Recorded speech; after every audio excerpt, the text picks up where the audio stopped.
أعوذ بالله من الشيطان الرجيم. بسم الله الرحمن الرحيم.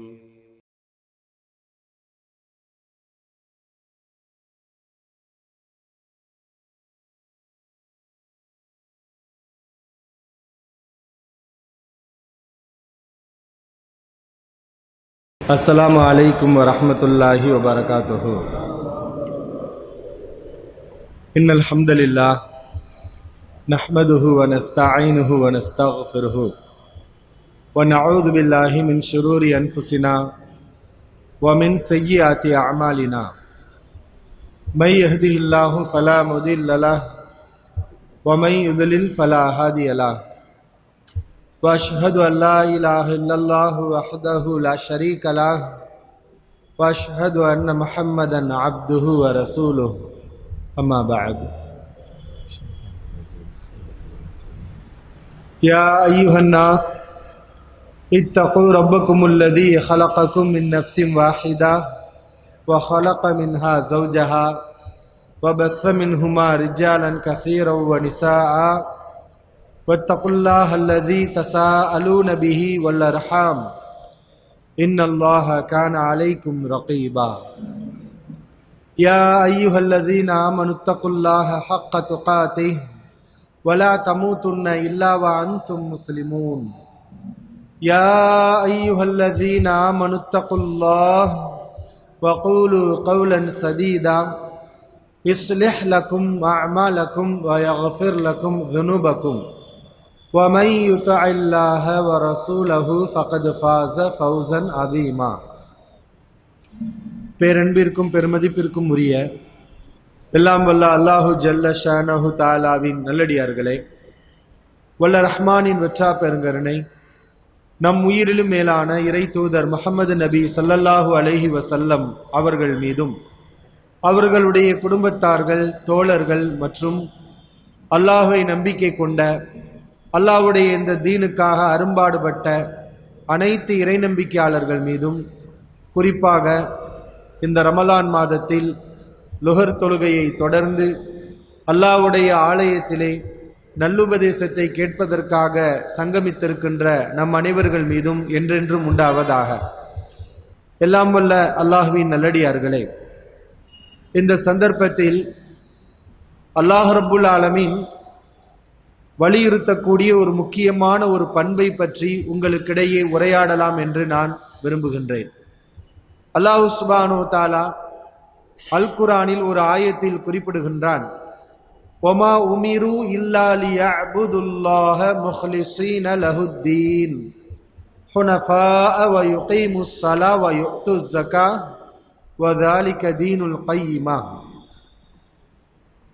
இவர்கள் வணக்கத்தை அல்லாஹ்விற்கு மட்டும் உரித்தாக்கியவர்களாக, அல்லாஹ்விற்கு மட்டும் வணக்கத்தை குறிப்பாக்கியவர்களாக அல்லாஹ்வை வணங்க வேண்டும் என்று இவர்கள் கட்டளையிடப்பட்டுள்ளார்கள்.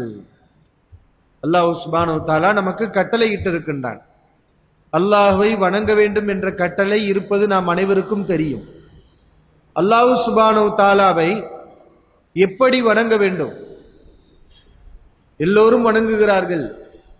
அனைவருடைய வணக்கத்தையும் அல்லாஹ் ஏற்றுக்கொள்வானா? சிலருடைய வணக்கம் ஏற்றுக்கொள்ளப்படும், சிலருடைய வணக்கம் நிராகரிக்கப்படும். இன்னல்லாஹ தொய்யிபுன் லா யக்பலு இல்லா தொய்யிபா. அல்லாஹ் தூய்மையானவன், அவன் தூய்மையானதை தவிர வேறு எதையும் ஏற்றுக்கொள்ள மாட்டான். இன்னமா யதகப்பலுல்லாஹு மினல் முத்தகீன். பயபக்தியாளர்கள், தக்வா உள்ளவர்கள், இறையச்சம் உள்ளவர்களிடமிருந்தே தவிர வணக்கத்தை அல்லாஹ் சுப்ஹானஹு வ தஆலா ஏற்றுக்கொள்வதில்லை என்று அல் குர்ஆனில் அல்லாஹ் கூறுகிறான். சிலருடைய வணக்கத்தை ஏற்றுக்கொள்வான், சிலருடைய வணக்கத்தை அவன் நிராகரித்து விடுவான். நம்முடைய வணக்கங்கள் ஏற்றுக்கொள்ளப்பட வேண்டும் என்றால் அதற்கு மிக முக்கியமான ஒரு நிபந்தனை இருக்கின்றது. நம்முடைய இபாதத்துகள் ஏற்றுக்கொள்ளப்பட வேண்டும் என்றால் அதற்கு சில நிபந்தனைகள், ஒழுங்குகள் இருக்கின்றது. நாம் அல்லாஹ்விற்காக நிறைய வணக்க வழிபாடுகளை செய்கின்றோம். ஒவ்வொரு நாளும் தொழுகின்றோம், நோன்பு வைக்கின்றோம், ஜகாத் தான தர்மங்களை செய்கின்றோம். இப்படி எத்தனையோ நல்லறங்களை நாம் செய்கின்றோம். குறிப்பாக புனிதமிக்க இந்த ரமதான் மாதத்தில் அதிகமாகவே அமல்களை நாம் செய்கின்றோம். இந்த அமல்களை செய்யக்கூடிய நமக்கு ஒரு பயம் இருக்க வேண்டும். நாம் தொழுது விட்டோம், கியாமுல் லைலில் ஈடுபட்டு விட்டோம், நம்மாலான இயன்ற அளவு தான தர்மங்களை செய்து விட்டோம் என்ற அமல்களை செய்துவிட்டு அந்த அமல்களை பற்றி கவலைப்படாமல் நாம் இருந்துவிட முடியாது, இருக்கக்கூடாது. நாம் செய்த அமல்கள் ஏற்றுக்கொள்ளப்படுமா என்ற பயம், அச்சம் நல்லடியார்களுக்கு இருக்க வேண்டும். எனவேதான் நமக்கு முன்னால் வாழ்ந்த நல்லடியார்களுடைய வாழ்க்கையை நாம் பார்க்கின்றோம். அவர்கள் ஒரு வருடத்தில் 6 மாதம், ரமலான் வருவதற்கு முன்னதாக 6 மாதம் அல்லாஹ்விடத்திலே, யா அல்லாஹ் இந்த ரமலானை அடையக்கூடிய பாக்கியத்தை எங்களுக்கு கொடுப்பாயாக என்று அல்லாஹ்விடத்திலே ரமலானை அடைவதற்கு வாய்ப்பை கொடு என்று அல்லாஹ்விடத்திலே துஆ செய்வார்கள். 6 மாத காலம். ரமலானை அடைந்து விட்டார்களா? ரமலானுக்கு பிறகு பல மாதங்கள் அவர்கள் அல்லாஹ்விடத்திலே கேட்கக்கூடிய ஒரு துஆ, யா அல்லாஹ் நாங்கள் சிரமப்பட்டு செய்த இந்த வணக்க வழிபாடுகளில் நிச்சயமாக குறைபாடுகள் இருக்கும், கோளாறுகள் இருக்கும். அந்த குறைபாடுகளையும் கோளாறுகளையும் மன்னித்து மனம் பொறுத்து எங்களுடைய இபாதத்துகளை ரப்புல் ஆலமீனே நீ ஏற்றுக்கொள் என்று தங்களுடைய இபாதத்துகள் குறித்து கவலைப்பட்டவர்களாக, தாங்கள் செய்த வணக்கங்கள் நிராகரிக்கப்பட்டு விடக்கூடாது, அதற்கான கூலியை அல்லாஹ் சுப்ஹானஹு தஆலா நமக்கு கொடுக்க வேண்டும் என்று அவர்கள் அல்லாஹ்விடத்திலே கேட்டுக்கொண்டிருப்பார்கள். நாம் எத்தனையோ துஆக்களை அல்லாஹ்விடத்திலே செய்கின்றோம். நம்முடைய தேவைகளுக்காக அல்லாஹ்விடத்திலே நாம் மன்றாடுகின்றோம். யா அல்லாஹ் என்னுடைய வாழ்க்கையில இந்த பிரச்சனை, அதை சரி செய்வாயாக, பொருளாதார நெருக்கடி, அதை சரி செய்வாயாக, குடும்பத்திலே இப்படியெல்லாம் பிரச்சனைகள் தலைதூக்குகின்றது, அதையெல்லாம் சீர் செய்வாயாக என்று நம்முடைய தேவைகள் பலவிதம். அதை அனைத்தையும் அல்லாஹ் சுப்ஹானஹு தஆலாவிடத்திலே நாம் முறையிடுகின்றோம். நம்முடைய துஆக்களில் ஒரு முக்கியமான ஒரு துஆ இதுவும் இருக்க வேண்டும். என்ன? யா அல்லாஹ் நான் செய்த அமல்கள் அதை நீ ஏற்றுக்கொள்வாயாக, நான் செய்த அமல்களை நிராகரித்து விடாதே என்ற ஒரு பயம், அச்சம் நமக்கு இருக்க வேண்டும். அல்லாஹ் சுப்ஹானஹு தஆலா இதுவும் நம்முடைய பிரார்த்தனைகளில் ஒரு பிரார்த்தனையாக இருக்க வேண்டும் என்று நமக்கு அல் குர்ஆனில் கற்றுத் தருகின்றான். நபிமார்கள் கேட்ட துஆக்களில் ஒரு முக்கியமான ஒரு துஆ, ரப்பனா தகப்பல் மின்னா, ரப்பனா தகப்பல் மின்னா இன்னக அன்தஸ் ஸமீஉல் அலீம். எங்கள் இரட்சகனே, தகப்பல் மின்னா எங்களிடமிருந்து வணக்கத்தை ஏற்றுக்கொள்வாயாக.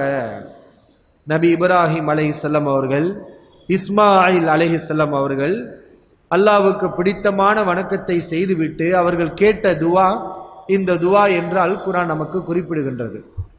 ஆக அன்பான சகோதரர்களே, அல்லாஹ்வின் நல்லடியார்களே, நாம் செய்யக்கூடிய வணக்கங்களுக்கு பிறகு நாம் கேட்க வேண்டிய மிக முக்கியமான ஒரு துஆ, யா அல்லாஹ் எங்களுடைய வணக்கங்களை நீ ஏற்றுக்கொள்வாயாக, அந்த வணக்கங்களை நிராகரித்து விடாதே, அதில் குறைபாடுகள் இருக்கும், அந்த குறைபாடுகளை மனம் பொறுத்து நீ அதற்குரிய நற்கூலியை எங்களுக்கு கொடுத்து விடு யா அல்லாஹ் என்று நாம் அனைவரும் துஆ செய்வதற்கு கடமைப்பட்டிருக்கின்றோம். நம்முடைய வணக்கங்கள் அல்லாஹ் பாதுகாக்க வேண்டும். தூய மனதோடு நாம் செய்யும் போது அல்லாஹ் சுப்ஹானஹு தஆலா அந்த வணக்கத்தை ஏற்றுக்கொள்கிறான். ஒரு மனிதருடைய வணக்கம் எப்போது நிராகரிக்கப்படும்? அவருடைய மனம், நீயத் மாறிவிட்டால் இபாதத்துகள் பாழாய் போய்விடும். பெரிய சிரமத்தை எடுக்க வேண்டியதில்லை. அவருடைய எண்ணம் சரியில்லாமல் போய்விட்டால், ஆரம்பத்திலே எண்ணம் சரியாக இருந்து இடையிலே எண்ணம் மாறினால் கூட அவர் சிரமப்பட்டு தொழுத தொழுகை, அள்ளி கொடுத்த தர்மங்கள், நின்று வணங்கிய வணக்க வழிபாடுகள், அவர் வைத்த நோன்பு, பசியுடன் பட்டினியுடன் வைத்த நோன்பு எல்லாமே வீணாய் போய்விடும். ஒரே ஒரு விஷயத்தை மாத்தினா போதும். என்ன? அவனுடைய எண்ணம், அவனுடைய நீயத், அவனுடைய உள்ளத்திலே ஒரு எண்ணத்தை கொஞ்சம் மாற்றினால் அவன் செய்த செயல்கள் அனைத்தும் வீணாய் போய்விடும். எனவேதான் அல்லாஹ் சுப்ஹானஹு வ தஆலா இஹ்லாஸை பற்றி பிடியுங்கள், உங்கள் வணக்கத்தை மன தூய்மையுடன் நீங்கள் செய்யுங்கள் என்று அல்லாஹ் ரப்புல் ஆலமீன் வலியுறுத்துகின்றான். வணக்கங்கள் எப்படி நாசமாகும்? ஒரு மனிதன் செய்யக்கூடிய வணக்கங்கள் அவனுக்கு பயன்படாமல் எப்படி அது நாசமாகும்? அதை ரசூலுல்லாஹி ஸல்லல்லாஹு அலைஹி வஸல்லம் அவர்கள் நமக்கு கற்றுத்தருகின்றார்கள். ஒரு மனிதன் தனியாக தொழுது கொண்டிருக்கிறார். அவருடைய எண்ணம் அல்லாஹ்விடத்திலே கூலியை பெறுவது, இந்த வணக்கத்தின் மூலம் தொழுகையின் மூலம் அல்லாஹ்விடத்திலே திருப்தியை அடைவது, இதுதான் அவருடைய நோக்கம். அவருடைய நோக்கம் சரியாக இருக்கிறது, அவருடைய செயலும் சரியாக இருக்கின்றது.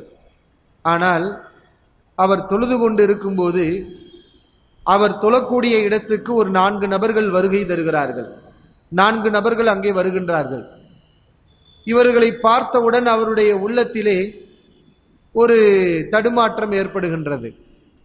இந்த 4 நபர்களும் இப்பொழுது நாம் தொழுவதை பார்க்கின்றார்களே, நம்மை பற்றி அவர்கள் என்ன நினைப்பார்கள்?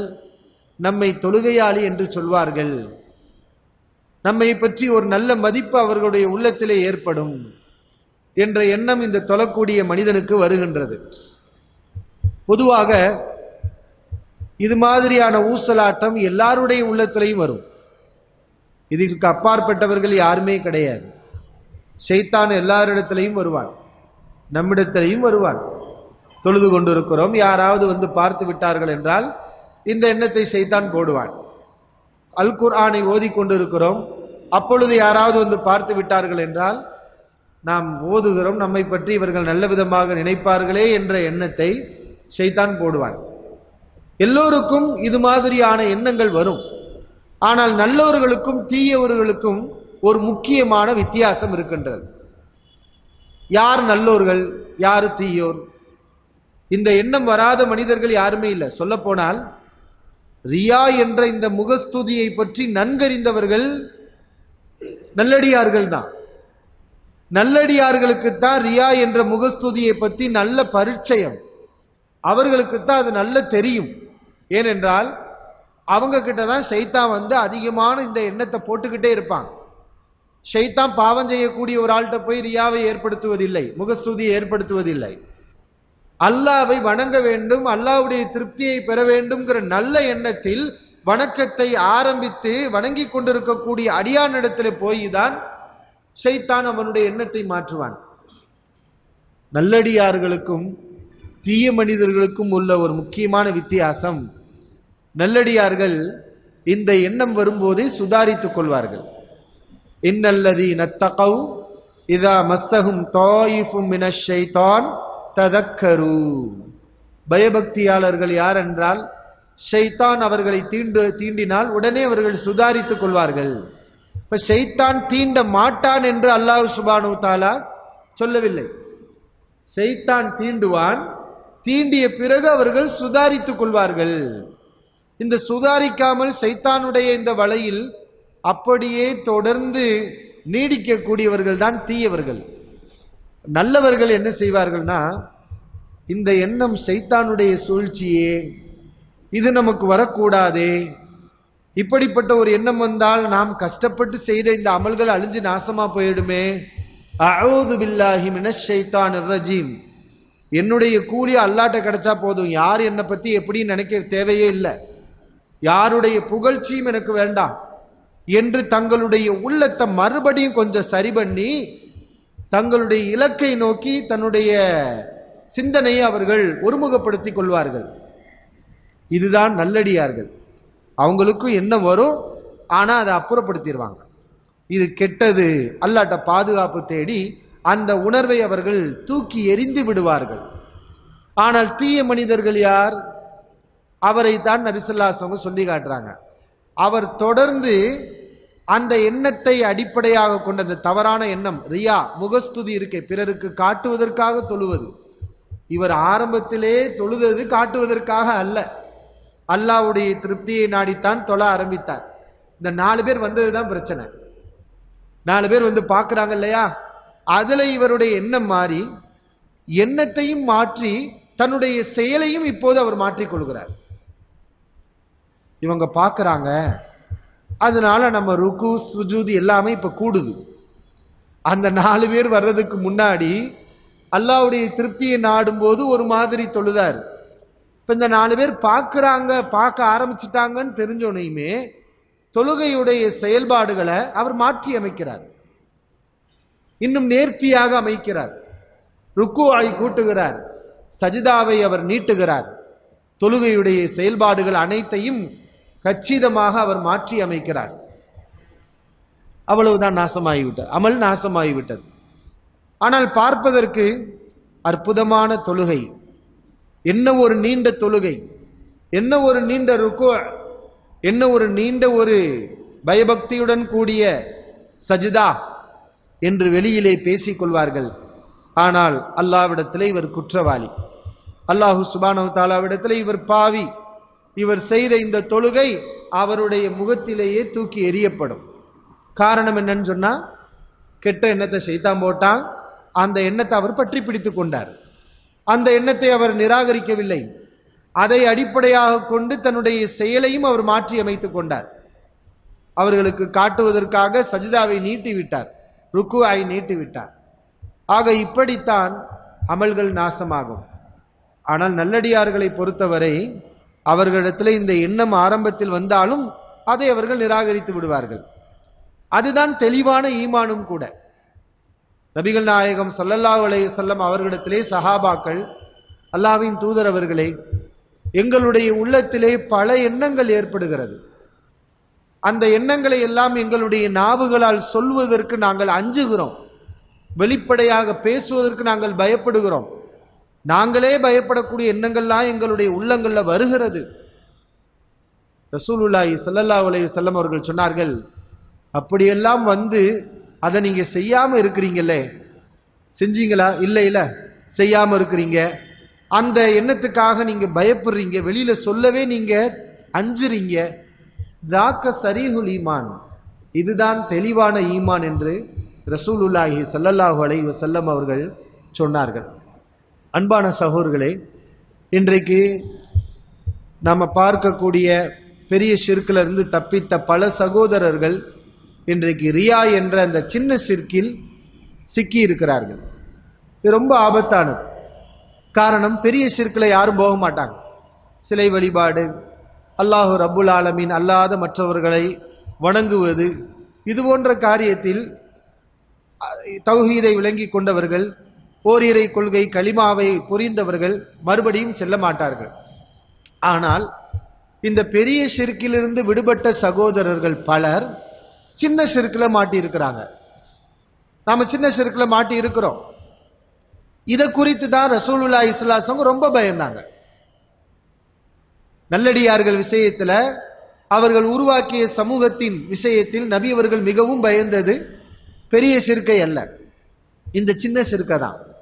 ஏன்னா பெரிய ஷிர்கை யாரும் போக மாட்டாங்க. ஷைத்தானுக்கே தெரியும், இவங்கெல்லாம் மறுபடியும் பெரிய ஷிர்குக்கு அழைச்சா வரமாட்டாங்க, அது ஷைத்தானே நிராசை அடைஞ்சிட்டான்.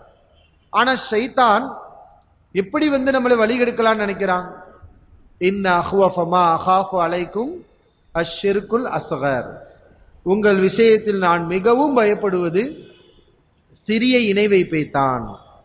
இந்த சின்ன இணை வைப்பு என்ற இந்த ரியா என்ற முகஸ்துதி மிகவும் ஆபத்தானது. எனவே நம்முடைய அமல்களை நாம் அடிக்கடி ஒவ்வொரு நாளும் செய்யும் போது நம்ம உள்ளத்தை புதுப்பித்து கொண்டே இருக்க வேண்டும். உள்ளத்துக்குள் இந்த எண்ணத்தை ஊட்டிக்கொண்டே இருக்க வேண்டும். நான் தொழுகின்றேன், அல்லாஹ்விற்காக தொழுகின்றேன், என்னுடைய பாவங்களை அவன் மன்னிக்க வேண்டும் என்பதற்காக நான் தொழுகின்றேன், அவன் எனக்கு நற்கூலியை தர வேண்டும் என்பதற்காக தொழுகின்றேன், அவனுடைய தண்டனையிலிருந்தும் கோபத்திலிருந்தும் தப்பிக்க வேண்டும் என்பதற்காக நான் தொழுகின்றேன். தொழுகும் போதே அடிக்கடி இந்த எண்ணம் நமக்கு வந்துகிட்டே இருக்கணும். ஒவ்வொரு அமல்களை செய்யும் போதும் இந்த எண்ணம் வர வேண்டும். நம்முடைய இஹ்லாஸை நாம் பலப்படுத்திக் கொள்வதற்கு ஒரு சில வழிகள் இருக்கிறது. மார்க்கம் அந்த வழிமுறைகளை நமக்கு கற்றுத்தருகின்றது. அது என்னவென்றால், அமல்களை இயன்ற அளவு நாம் ரகசியமாக செய்ய வேண்டும். அமல்களை மறைமுகமாக தனிமையில் இயன்ற அளவு நாம் செய்ய வேண்டும். உபரியான வணக்க வழிபாடுகளை எல்லாம் அவ்வாறு செய்யலாம். சில வணக்க வழிபாடுகளை மார்க்கம் பகிரங்கமாகத்தான் நமக்கு கடமையாக்கி இருக்கிறது. கடமையான ஐவேளை தொழுகைகள், அதை நான் ரகசியமாக செய்ய முடியாது. அதை நாம் ஜமாத்தில் வந்து வெளிப்படையாகத்தான் செய்ய வேண்டும். ஆனால் நம்முடைய நோக்கத்தை சரியாக வைத்துக் கொள்ள வேண்டும். வெளிப்படையாக செய்யும் போது உபரியான வணக்க வழிபாடுகளை எல்லாம் முடிந்த அளவு ரகசியமாக செய்வது மார்க்கத்திலே சிறந்தது. இன் துபுது சதகாதி ஃபநஇமாஹிய, நீங்கள் தர்மங்களை வெளிப்படுத்தினால் அதுவும் நல்லதுதான். வ இன் துஃபூஹா வ துஹல் ஃபுகரா ஃபஹுவ கைருல் லகும், நீங்கள் அந்த தர்மத்தை மறைமுகமாக்கி ரகசியப்படுத்தி ஏழை எளியவர்களுக்கு நீங்கள் கொடுத்தால் அதுதான் உங்களுக்கு சிறந்தது. அல்லாஹ் சுப்ஹானஹு வ தஆலா இங்க ரெண்டு விஷயத்தை இந்த ஆயத்தில் குறிப்பிடுகிறான். தர்மங்களை வெளிப்படையாக செய்தால் அதுவும் நல்லதுதான். ஆனா ஹைர் எது? இந்த இரண்டு நல்லறத்தில் சிறந்த நல்லறம் எது என்றால், நீங்கள் மறைத்து ரகசியமாக ஏழை எளிய மக்களுக்கு கொடுக்கக்கூடிய தர்மம்தான் சிறந்தது. வெளிப்படையாக செய்வதற்கு அல்லாஹ் அனுமதிச்சிருக்கிறான். அந்த அனுமதி கூட ஒரு கண்டிஷனோட தான், ஒரு நிபந்தனையுடன் தான் மார்க்கம் அதை அனுமதிக்கிறது. என்ன ஒரு நிபந்தனை என்றால், அதை செய்வதால் பிறரையும் நற்காரியத்திற்கு நாம் தூண்டுகிறோம்.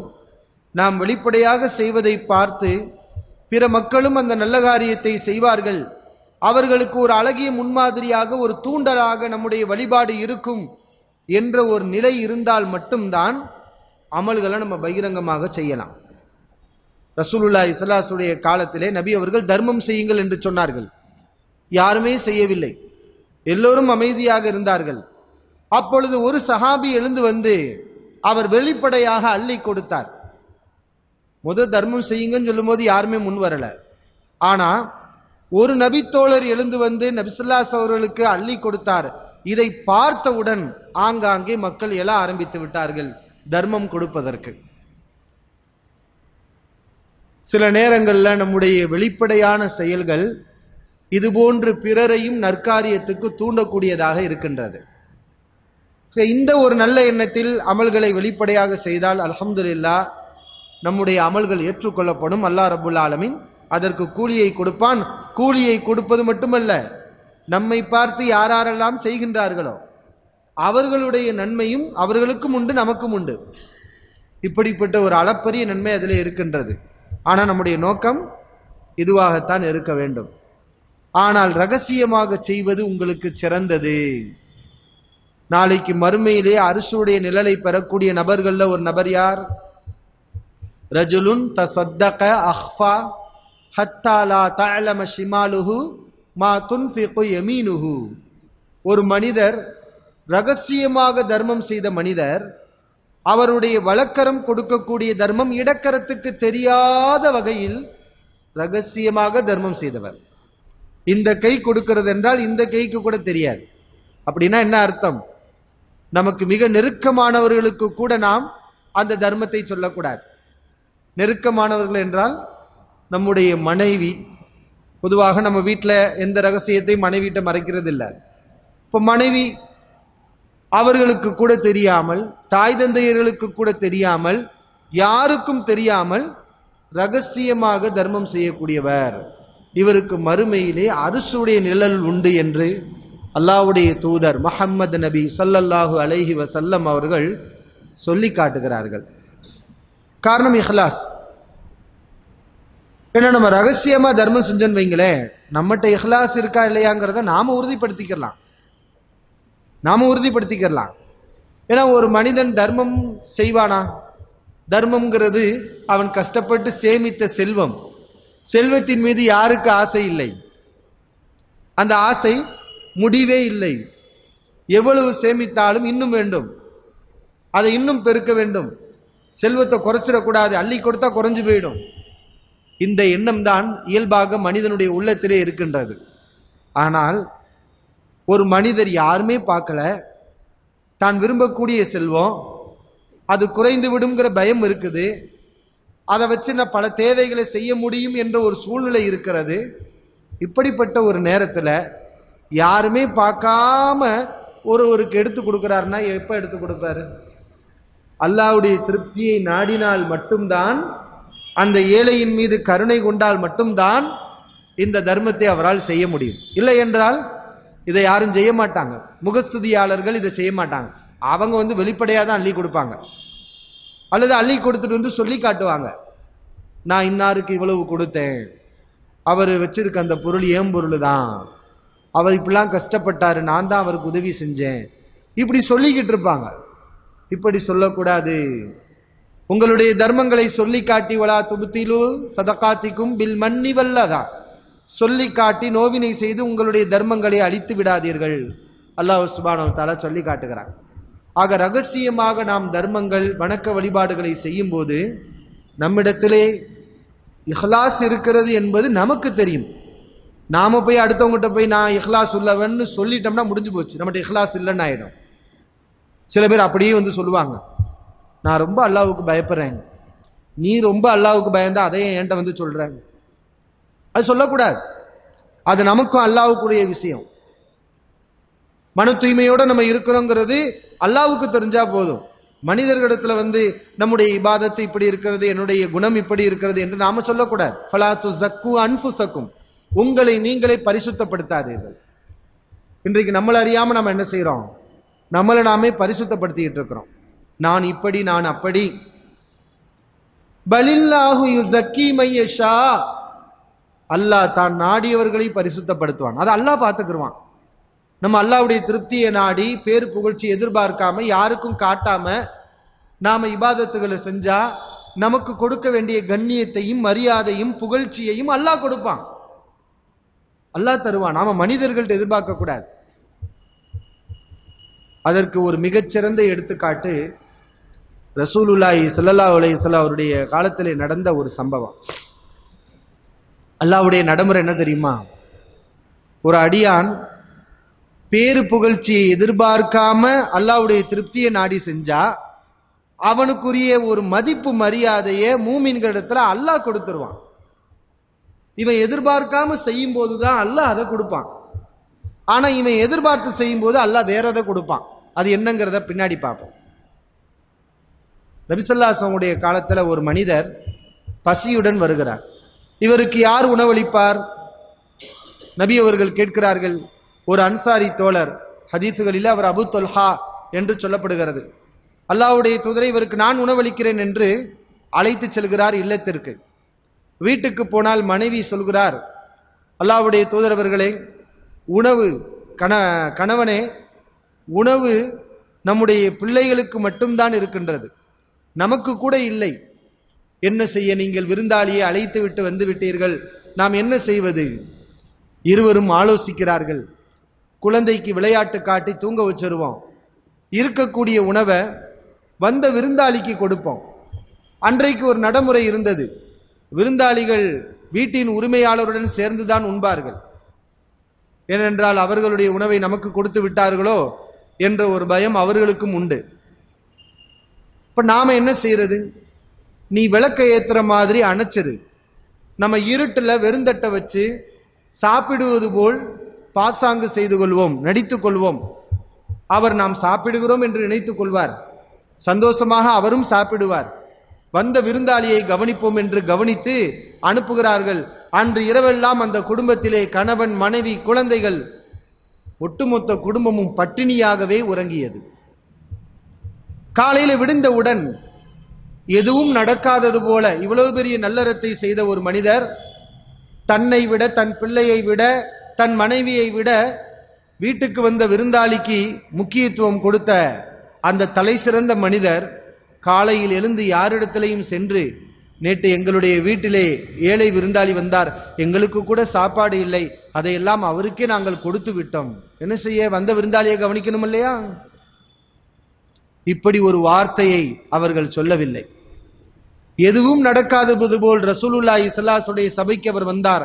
ஆனால் அல்லாஹ் சுப்ஹானஹு வ தஆலா அவரை பற்றி உலகத்துக்கு அறிவித்து விட்டார். கியாமத் நாள் வரைக்கும் எல்லா மக்களும் அவருடைய இந்த நல்லமலை நினைத்து படிப்பினை பெற வேண்டும் என்று அவருடைய புகழை அல்லாஹ் சுப்ஹானஹு வ தஆலா அங்கீகரித்து விட்டான். ஆயத்தை இறக்கி நபிகளாருக்கு அல்லாஹ் அறிவித்தான், யுஸிரூன அலா அன்ஃபுஸிஹிம் வலவ் கான பிஹிம் ஹஸாஸா, தங்களுக்கு தேவை இருந்தாலும் தங்களை விட பிறருக்கே இவர்கள் முன்னுரிமை கொடுக்கிறார்கள்.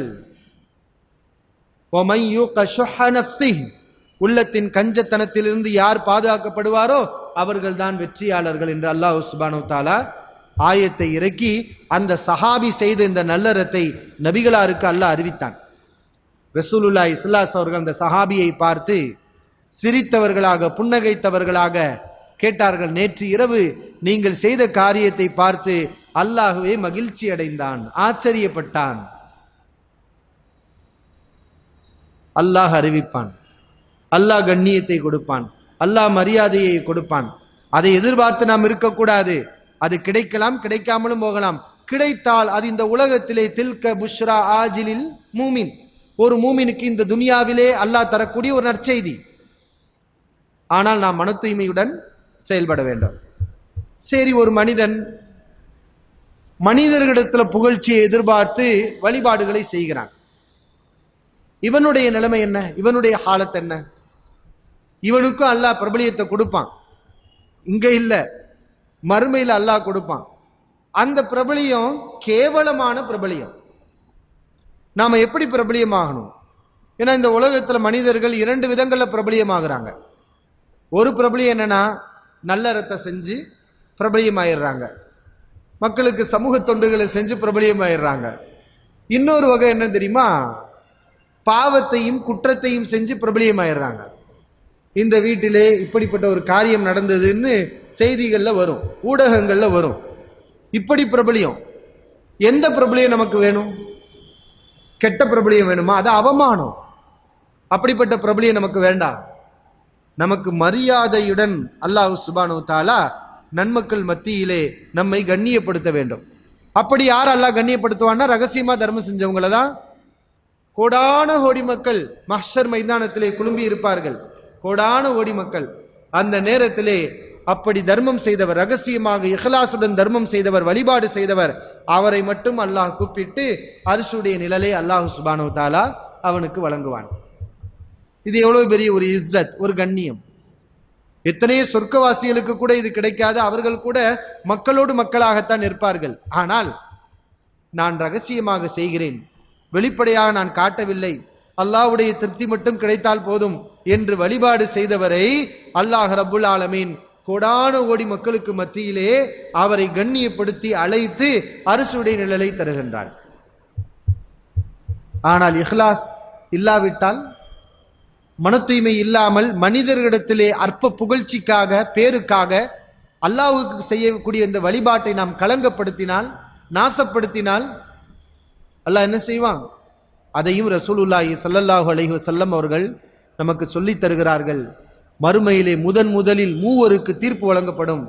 அந்த மூவரில் ஒருவர் யார் என்று சொன்னால், அவர் ஷஹீத், இந்த உலகத்திலே உயிரை கொடுத்தவர்.